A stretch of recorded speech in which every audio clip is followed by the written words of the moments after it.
ಮಾದಕ ವಸ್ತುಗಳು ಅವು ಜೀವಗಳನ್ನು, ಕುಟುಂಬಗಳನ್ನು, ಭವಿಷ್ಯವನ್ನು ನಾಶ ಮಾಡುತ್ತವೆ. ಸಮಾಜದಲ್ಲಿ ಮಾದಕ ವಸ್ತುಗಳ ಹರಡುವಿಕೆ ನಡೆದರೆ ಯಾರೂ ಸುರಕ್ಷಿತರಲ್ಲ. ಆದರೆ ಈಗ ಕರ್ನಾಟಕ ಹೋರಾಡುತ್ತಿದೆ. ಕೆಎಸ್ಪಿ ಆಪ್ನ ಡ್ರಗ್ಸ್ ಫ್ರೀ ಕರ್ನಾಟಕ ಮಾಡ್ಯೂಲ್ ಮೂಲಕ ಬದಲಾವಣೆ ತರುವ ಶಕ್ತಿ ನಿಮ್ಮ ಕೈಯಲ್ಲಿದೆ. ಮಾದಕ ವಸ್ತು ಸಾಗಣೆ, ಸಂಗ್ರಹ, ಬೆಳೆಗಾರಿಕೆ, ಬಳಕೆ ಅಥವಾ ಅಕ್ರಮ ಲ್ಯಾಬ್ಗಳ ಬಗ್ಗೆ ತಕ್ಷಣ ರಿಪೋರ್ಟ್ ಮಾಡಿ ಮತ್ತು ವ್ಯಸನದ ಬಲೆಗೆ ಸಿಲುಕಿದವರಿಗೆ ಆಪ್ ಹತ್ತಿರದ ವ್ಯಸನ ಮುಕ್ತಿ ಕೇಂದ್ರವನ್ನು ತೋರಿಸುತ್ತದೆ. ಪುನಃ ಬದುಕನ್ನು ಕಟ್ಟಿಕೊಳ್ಳಲು ಅವಕಾಶ ನೀಡುತ್ತದೆ.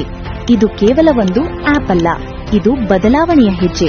ನಾಗರಿಕರು ಮತ್ತು ಪೊಲೀಸರು ಕೈಜೋಡಿಸಿ ಕರ್ನಾಟಕವನ್ನು ಮಾದಕ ವಸ್ತುಗಳಿಂದ ಮುಕ್ತಗೊಳಿಸುವ ಮಿಷನ್. ಡೌನ್ಲೋಡ್ ಮಾಡಿ, ರಿಪೋರ್ಟ್ ಮಾಡಿ. ಒಟ್ಟಾಗಿ ನಶೆ ಮುಕ್ತ ಕರ್ನಾಟಕವನ್ನು ನಿರ್ಮಿಸೋಣ. ಒಂದು ರಾಜ್ಯ, ಒಂದು ಮಿಷನ್. ನಶೆ ಮುಕ್ತ ಕರ್ನಾಟಕ. ಕೆಎಸ್ಪಿ ಆಪ್ ಮೂಲಕ.